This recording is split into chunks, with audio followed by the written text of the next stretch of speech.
C'est l'histoire de 2 amis aux États-Unis qui grandissent ensemble et puis qui, à un moment donné, choisissent de faire des choix de vie différents. Il y a un des amis qui décide d'aller étudier la Torah, qui devient donc avraire, c'est-à-dire qui se consacre entièrement à l'étude de la Torah. Donc lui reçoit une petite bourse de son collège, c'est de l'institut où il étudie. Sa femme travaille, et puis ils arrivent à combler leurs besoins et à vivre. Son ami, lui, fait des études, il est pris dans un gros poste, dans une très bonne société, et il gagne environ 2 à 300 000 dollars par an. Et ces deux amis, donc, dans leurs premières années où ils se sont, on va dire, séparés, où ils vivent chacun leur vie, ont des trains de vie à peu près similaires. Ils vivent dans des appartements similaires, ils ont les mêmes, voilà, les mêmes vacances, etc. Parce qu'en fait, donc, il y en a un qui étudie et qui subvient aux besoins de sa famille comme il peut. L'autre gagne beaucoup plus d'argent, mais il met beaucoup, beaucoup de côté parce qu'il a un projet d'acheter une très belle maison à Brooklyn. Et les années passent, et les décennies passent, et puis donc le deuxième ami qui travaille, un jour achète la fameuse maison dont il rêvait pour la modique somme de 2 millions de dollars après des années d'économie.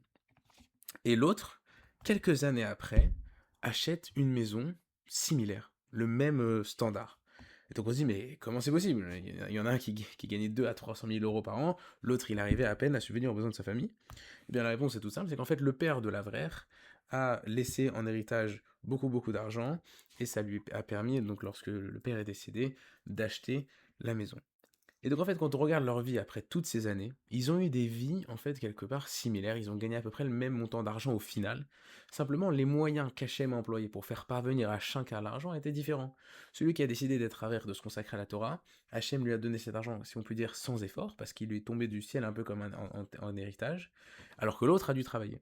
Mais au final, quand on a compris toutes les idées qu'on a évoquées durant les derniers jours, on comprend qu'en fait Hachem avait simplement décidé que chacun devait recevoir telle quantité d'argent, et il a juste employé des moyens différents pour leur faire parvenir cet argent. Et donc ça revient sur cette idée très très forte, qu'au final c'est Hachem qui décide combien d'argent on doit avoir, et après simplement il utilise des moyens pour nous le faire parvenir. Nous on peut influencer ces moyens. En fonction de nos mérites, en fonction de notre bitachon, on peut faire en sorte que l'argent qu'Hachem a décidé que nous devons recevoir, eh bien nous le recevons de façon encore plus facile. Mais n'oublions jamais qu'au final, effectivement, comme l'avait dit le Chovat Levavot, lorsqu'on choisit un métier, on n'a pas à se soucier de combien on va gagner par ce métier, parce qu'au final, c'est Hachem qui décide combien on va gagner, et d'une façon ou d'une autre, on recevra exactement ce qu'on doit recevoir. Je vous souhaite une très belle journée et à très vite.